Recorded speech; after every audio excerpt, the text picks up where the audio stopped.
رانا مباشرة من مطار دبي الدولي. قال لك منع تأشيرة ترانزيت بالنسبة للجزائريين، مع أنه الخطوط الإماراتية عطاتنا فوتشر لوتيل كما راكم تشوفوا، ولكن قال لك السلطات منعت الفيزا ترانزيت للجزائريين.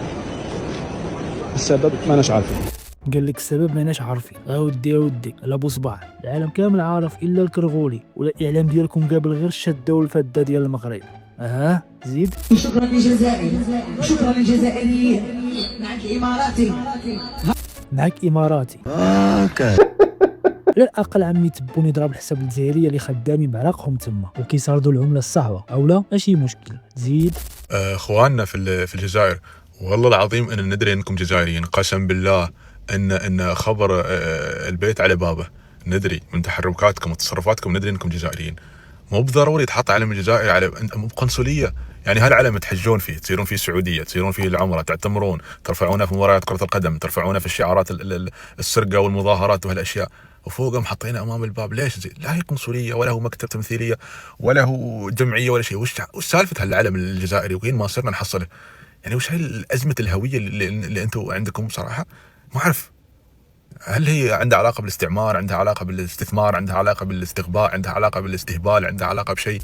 هذيك راها ازمه جنون الكراغيله فيما مشاو طالقين السلوكيه. حنا قاره، حنا قوه ضاربه، حنا احفاد مليون شاهد، حنا واخا. زيد.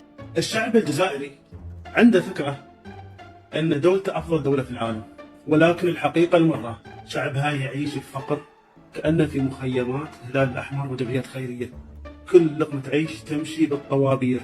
مشاهد الطوابير غزت مواقع التواصل الاجتماعي. عشان تاخذ غاز للطبخ طوابير.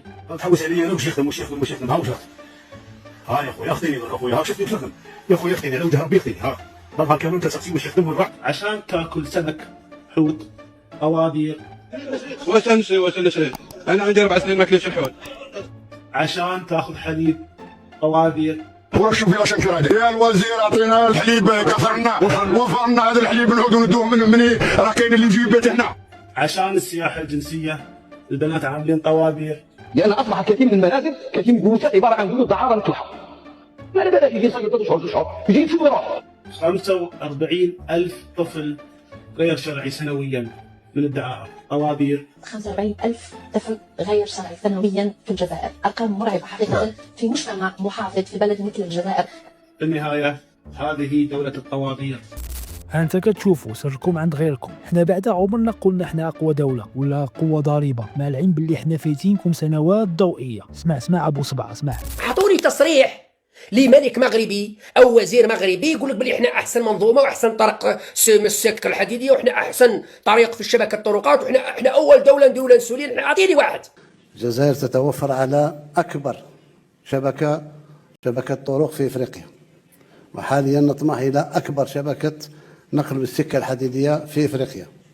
اول دوله، احسن دوله والدوله الوحيده، احسن شبكه طرقات، احسن منظومه صحيه، احسن منظومه تربويه، اكبر شبكه طرقات. ها هو المشكل نتاعكم، انكم تكذبوا وتخدعوا في نفسكم وتخدعوا في الشعب. احنا ما قلناش ان الجزائر مثل اوروبا، ما قلناش الجزائر مثل باريس او لندن او مدريد او برشلونه، ما قلناش، لكن في نفس الوقت ما تكذبوش. انا عمري ما سمعت ملك المغرب يخرج يقول أول دولة في العالم وأول مملكة في العالم وأحسن منظومة في العالم وأحسن شبكة طرقات ما كانش، ما يكذبش. انا يا اخي عمري شفت شي غباء بحال نظام العسكر المصدي. قطعوا الطيران والمجال الجوي على الامارات. يا ودي دابا الاماراتيين المجروفين يمشيو غير الجزائر. يا ودي ولد بلادك اللي غادي يتكرفسوا. وهو قرار سيادي لكن لا يخلو من آثار سلبية محتملة. القرار مؤسف، والمتضرر منه أكثر من 35,000 من إخواننا الجزائريين الذين يعيشون بيننا في دولة الإمارات. أما المتضررون من مواطني دولة الإمارات فهم عدد قليل لقلة عدد السياح الإماراتيين الذين يذهبون إلى الجزائر. نقول إخواننا الجزائريين الله يعوضكم خير، وإن شاء الله يكون في حلول بديلة وتتسهل الامور باذن الله. يؤمن الخسران على صح من الغاء هذه الاتفاقيه. طبعا من وجهه نظر الجزائر خسرانه لسببين او لثلاثه اسباب رئيسيه. اذكر الان. اول شيء هذه الرحلات تعتبر المنفذ أو أحد المنافذ للشعب الجزائري إنه يقدر يخرج يسافر يروح حول العالم أو يطلع حتى من خارج الجزائر. بإلغاء هذه الاتفاقية أصبح الآن هو في سجن كبير جدا يسمى الجزائر. هذه شيء. الشيء الثاني، هبوط الطائرات أو عبور الطائرات أو غيرها تعتبر للجزائر مدخول اقتصادي. يعني لما تعبر الأجواء طبعا الطيران يدفع للحكومة الجزائرية، الهبوط كذلك يدفع للحكومة الجزائرية. هذه الجزائر الآن حرمت نفسها منها. هذه ثانية. الثالثة والأهم طبعا التجارة أو تبادل التجاري مع الجزائر، كم تأخذوا منا وكم نأخذ منكم. أنتم الآن بوقف هذه الرحلات ضيعتوا على أنفسكم مدخول أو تبادل اقتصادي أو وازع اقتصادي مهم ومحرك اقتصادي مهم للجزائر.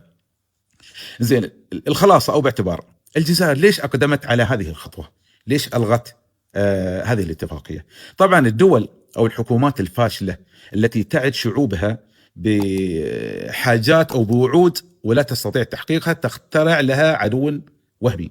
فمثلا هناك وعود من الحكومة الجزائرية بتطوير البنية التحتية، بتحقيق نمو اقتصادي، توفير عدد الوظائف بالجزائر. بما أنها قربت إلى التاريخ المحدد أو نهاية الخطة الموعودة وما استطاعت إيصال هذا الهدف، فالآن تخترع لها عدو وهمي. الجزائر لها عداوة مع دول الجوار، مع ساحل العاج، لها مع النيجر، لها مع دول كثيرة ومن ضمنها أيضا مع المملكة المغربية. زين، ليش اختارت الإمارات؟ مع أن الإمارات في بعد بينه وبينهم تقريبا أكثر من 5000 كيلو. ليش اختارت الإمارات؟ لأن الآن الأخوان المسلمين شالين حملة على الإمارات، والآن الجزائر تحاول تعليق فشلها على دولة الإمارات لإشغال شعبها بأن هناك عدو حقيقي هو الذي سبب الفشل لكم.